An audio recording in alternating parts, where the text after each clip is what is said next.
Hello everyone, I'm Ellen McCloskey and this is my EDL 854 module number 1. Some demographics and just some information about myself. My husband and I own a crop and cattle farm in south central Kansas. That's a picture in the top left of Andrew and I, and then on the top right is just a picture of one of our nurse cows and then a bucket calf that we have patched onto that nurse cow. I just finished up my 6th year in education, so I'm getting ready to enter my 7th year. I have an undergrad in secondary English education from KU. I have my master's in high incidence special education from Fort Hays State University. I've been a 4th through 8th grade special education teacher. I've been a 9 through 12 special education teacher. I have been a high school English teacher. I've been an IEP specialist where I've run IEP compliance and provided feedback to teachers on writing compliant IEPs and also doing the data reporting for IDEA Gifted for the file review. And then I recently accepted an assistant director position at our special education interlocal. So I will start that position in July. And then at the bottom, that's just a picture of all of our friends that in our free time we enjoy spending time with. School finance overview. These are just a few points that I felt like really stuck out to me prior to jumping into the different themes that were gleaned from these readings. But according to Chin 2021, public school funding comes from the local, state, and federal level. 49% comes from state resources including income taxes, sales tax, and fees. 44% is contributed locally, primarily through property taxes of homeowners, and 8% comes from federal sources. So this model keeps the control fairly local since there's not as much money coming from the federal side. And I also thought that it was interesting that the same resource pointed out that if a school wants to refuse those federal monies, so Title I, English language acquisition, Reading First, IDA, and improving teacher quality grants, then they can. According to Patterson 2019, school funding varies so much from state to state. It can make it difficult to explain different school funding models based on this. And according to Barrett 2018, in 2015, 29 states provided less school funding than in 2008. So this has been a problem that has just kind of continuously gotten worse throughout the years.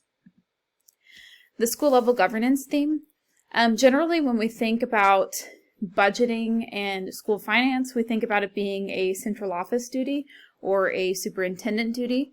But the argument made throughout many of these articles is that districts should move more towards a decentralized budgeting model, which allows principals and other stakeholders to have an active role in the budgeting process. And so this is based on that there's a general nationwide trust in principals to handle resources effectively and responsibly, and they're seen as the ones best able to advocate for the needs in their buildings versus members of the central office who maybe aren't out in the buildings as much and aren't seeing firsthand exactly what staff and students are needing. And this has expanded the job role of principals and has shifted their job role. And so now this is allowing them to lead school reform and define those educational goals and objectives. And so another kind of commonality throughout these readings was also that some principals had pointed out that they aren't quite comfortable with the budgeting side, or they didn't get into administration to deal with this side of the budget. So that's not always a positive thing on the building level leadership side. And finally, if principals have a say in the budget, then they no longer have to defer any sort of questions, and they can take more responsibility for those budgeting inquiries that come along. For the school level governance summary, this theme supports student achievement by allowing the principal to truly advocate for the needs of the students and the staff. As we know, school funding has a significant impact on student achievement. And it's data informed because by moving to this decentralized model of budgeting, it empowers principals to be able to make those different budgeting decisions and determine what is best for staff and what's best for students. And so they're able to look at the needs and allocate funds based on those needs. And this theme addresses equitable school resources because it creates more equitable and transparent strategies for allocating these resources to schools within districts and links those strategies to systems that encourage innovation and efficiency and strengthen accountability for student outcomes. So really basing it again on the needs and figuring out how that improves outcomes. And it looks at the per pupil cost, kind of relating back to those laws and policies and regulations regarding finance. I've personally not seen my school principal be involved in the budget in any sort of way. That doesn't mean that any of the school principals that I've had in the past have not been involved in the budget. I just haven't seen that piece of it. For student and adult success and well-being, Barrett 2018 states that students benefit more from more school funding, and increasing teacher wages also increase student achievement.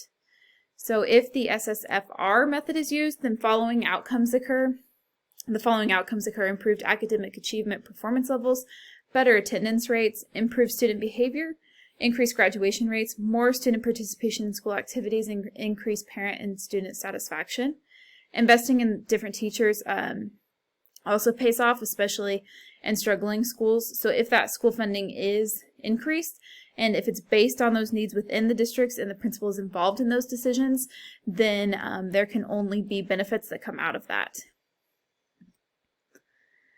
This theme supports student achievement success because when schools are funded properly, then student success increases. And currently, schools with the highest needs have the lowest amount of resources and the lower graduation rates and achievement levels.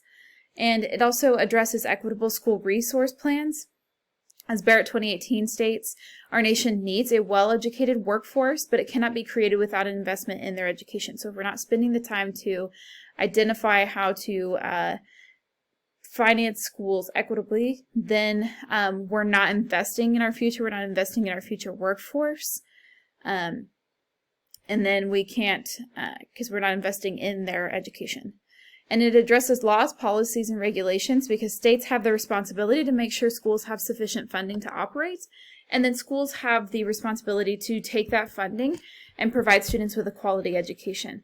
But it's kind of a catch-22 because if this funding is not provided by the state to the districts, then the district does not have that ability to provide the students with a quality education because they don't have the proper funding to do so.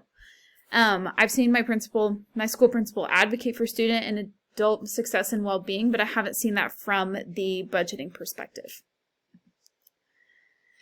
Data-informed decisions. Barrett 2018 states that increasing per pupil funding by 21.7% would eliminate the education attainment gap between low-income and non-poor families, increasing by 10%, would increase the probability of high school graduation by 7% for all students. And so to me, I feel like that's one of the biggest data-informed pieces that came out of all of these readings, is that just increasing that funding by 10% increases the probability of high school graduation by 7% for all students. And so that's really telling that there is a correlation between student achievement and school funding. And if we're able to release those pieces of data, then we're able to see those data-informed decisions being made through the school budget. And then Barrett 2018 states funding alone cannot create change, but it makes it possible. So simply by funding schools properly, we're not completely solving every single issue that exists, but we're at least putting something in place that is a springboard for districts then to figure out, okay, how do we get from point A to point B? So how do we get from being fully funded to truly seeing these improved student outcomes and figuring out what needs to happen in between? And Rosa and Anderson, 2021, reiterate that data must be used for districts to get smart on what their students need. So really using those building leaders to go in and identify, okay, what are our student and staff needs, and then how can we allocate those funds, and what data do we have from those student and staff needs, and how can we allocate those funds to best serve everyone. This theme supports student achievement success because when funding is increased, then student achievement increases as well. It's data informed because all decisions should be data informed, and we know that when funding is increased, students achieve at a higher level.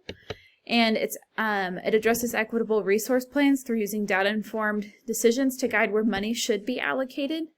And it also addresses laws, policies, and regulations because they should all be rooted in data as well. And so I have seen my principal make data-informed decisions, but I've not seen that then drive the allocation of finances. For equitable resources plans theme, equity is at the forefront of all decisions, and so poor areas need additional funding, but the wealthiest areas are provided with the most funding.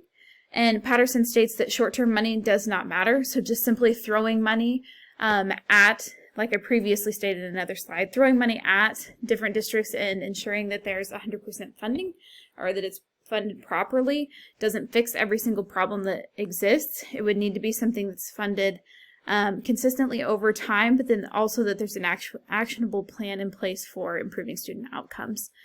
The pandemic has widened achievement gaps, so then we're able to put in these principles to identify the different areas of need and identify what needs addressed in order to provide equity. And then there was one strategy that was put in place for equitable resources, and that was providing parents a debit card to use on education-related expenses. And education resources always come back to the idea of an adequate education and what that looks like for various students.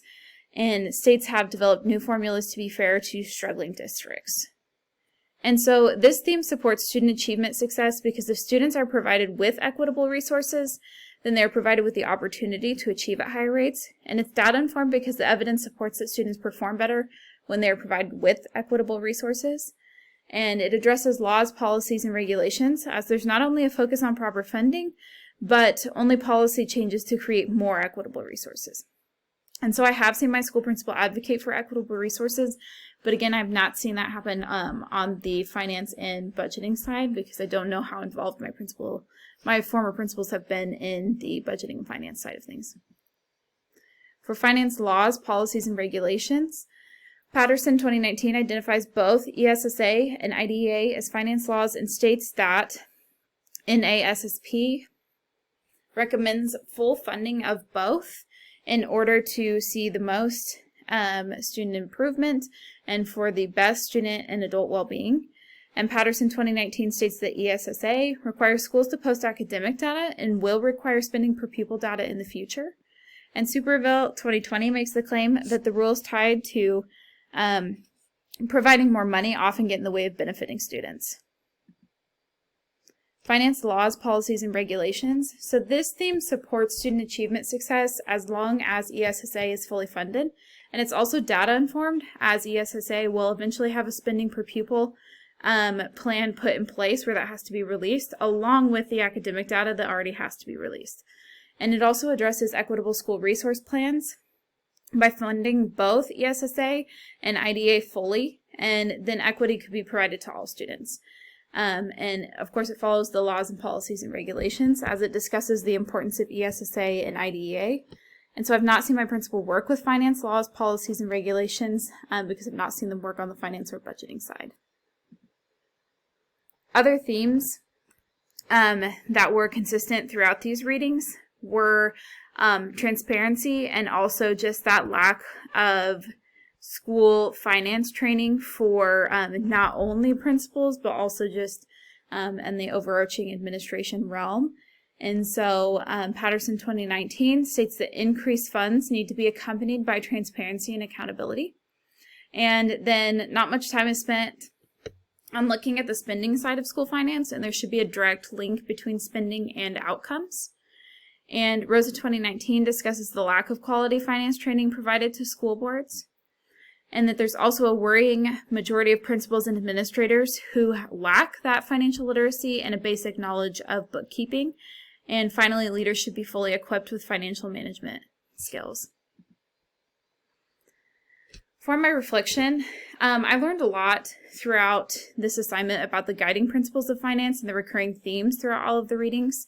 I didn't really know about decentralized budgeting prior to this assignment, and this assignment will influence the decisions I'll make as a future school leader because it provides me with research on the benefits and necessity of including the principal in on budgeting and finance decisions. And it provides me with the ability to truly advocate for the needs of students and staff. And I feel like it's very beneficial to look at the finances versus the outcomes. And the concerns I have about being in charge of my school's budget as a future leader are centered around a lack of knowledge